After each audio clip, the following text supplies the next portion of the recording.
ನಮಸ್ಕಾರ ಸ್ನೇಹಿತರೆ, ಇವತ್ತಿನ ಸಂಚಿಕೆಯಲ್ಲಿ ಆಸೆ ಸೀರಿಯಲಲ್ಲಿ ಏನೆಲ್ಲ ಆಗತ್ತೆ ಅನ್ನೋ ಸಂಪೂರ್ಣ ಮಾಹಿತಿನ ನಿಮಗೆ ಈ ವಿಡಿಯೋದಲ್ಲಿ ತಿಳಿಸ್ಕೊಡ್ತಾ ಇದ್ದೀನಿ. ಅದಕ್ಕಿಂತ ಮುಂಚೆ ನೀವು ನಮ್ಮ ಯೂಟ್ಯೂಬ್ ಚಾನಲ್ಗೆ ಸಬ್ಸ್ಕ್ರೈಬ್ ಪಕ್ಕದಲ್ಲಿ ಇಟ್ಕೊಂಡು ಬೆಲ್ ಐಕನ್ ಕ್ಲಿಕ್ ಮಾಡಿ. ಈಗಾಗಲೇ ಮೀನಾ ಬಂದ್ಬಿಟ್ಟು ಶ್ರುತಿ ಹತ್ರ ರಿಕ್ವೆಸ್ಟ್ ಮಾಡಲು ಮನೆಗೆ ವಾಪಸ್ ಬನ್ನಿ ಅಂತ. ಆದರೆ ಶ್ರುತಿ ಒಪ್ಪಲಿಲ್ಲ ಅಂತಲೇ ಹೇಳ್ಬೋದು. ಯಾವುದೇ ಕಾರಣಕ್ಕೂ ನಾನು ಮನೆಗೆ ಬರಲ್ಲ ಅಂತ. ಅದೇ ಸಮಯದಲ್ಲಿ ರವಿ ಬಗ್ಗೆನೂ ಕೂಡ ಸ್ವಲ್ಪ ಮೀನಾ ಮಾತಾಡಲು ಅಂತ ಹೇಳ್ಬೋದು. ಇದರಿಂದ ರವಿ ಬಗ್ಗೆ ಇರೋ ಒಂದು ಅಭಿಪ್ರಾಯಗಳು ಸ್ವಲ್ಪ ಕಮ್ಮಿ ಆಯಿತು ಶ್ರುತಿಗೆ ಅಂತ ಹೇಳ್ಬೋದು. ಆ ಕಾರಣಕ್ಕೋಸ್ಕರ ರವಿ ಕೆಲಸ ಮಾಡ್ತಿರೋ ಹೋಟ್ಲಲ್ಲೇ ಊಟ ಬುಕ್ ಮಾಡ್ತಾಳೆ. ಅದಾದ ನಂತರ ರವಿಗೆ ಹೇಳಿ ಊಟ ತರಕ್ಕೆ ಹೇಳ್ತಾಳೆ.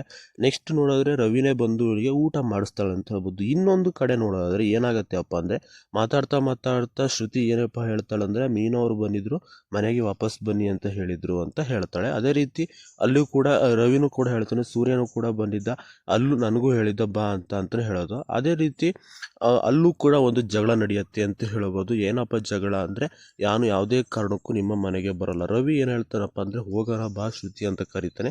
ಆದರೆ ನಾನು ಯಾವುದೇ ಕಾರಣಕ್ಕೂ ಬರಲ್ಲ, ನನ್ನ ಜೀವ ಇರೋವರೆಗೂ ಕೂಡ ನಾನು ಆ ಮನೆ ಕಾಲಿಡಲ್ಲ ಅಂತ ಶ್ರುತಿ ಹೇಳ್ತಾಳೆ ಅಂತ ಹೇಳ್ಬೋದು.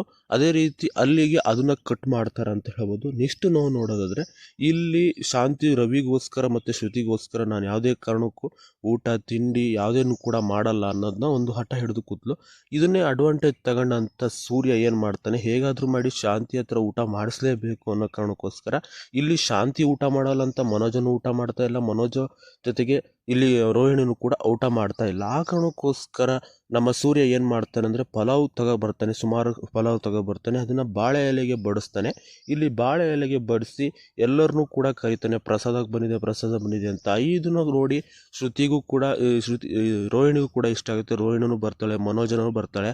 ಅದಾದ ನಂತರ ಕೊನೆಗೆ ಶಾಂತಿ ಬಂದು ಕೂಡ ಊಟ ಮಾಡ್ತಾಳೆ ಅಂತಲೇ ಹೇಳ್ಬೋದು. ಖುಷಿಯಿಂದ ಊಟ ಮಾಡ್ತಾಳೆ. ಇನ್ನೊಂದು ಕಡೆ ನೋಡೋದಾದರೆ ಇಲ್ಲಿ ರೋಹಿಣಿಗೆ ಕ್ಲಾಸ್ ಇದೆ ಅಂತಲೇ ಹೇಳ್ಬೋದು. ಏನಪ್ಪ ಅಂದರೆ ಊಟ ಮಾತಾಡ್ತಾ ಮಲೇಷ್ಯಾ ಅನ್ನೋ ಒಂದು ಮಾತು ಬರುತ್ತೆ.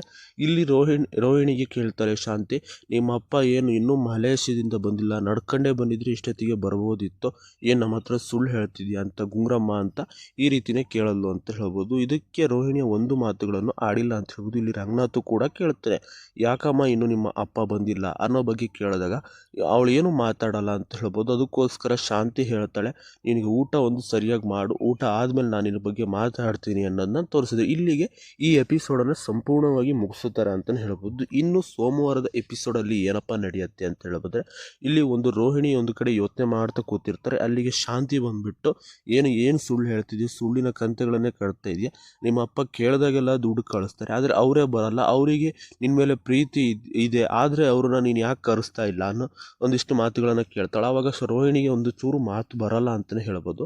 ಈ ಕಾರಣದಿಂದ ಅವಳು ಏನು ಮಾತಾಡ್ತಿಲ್ಲ.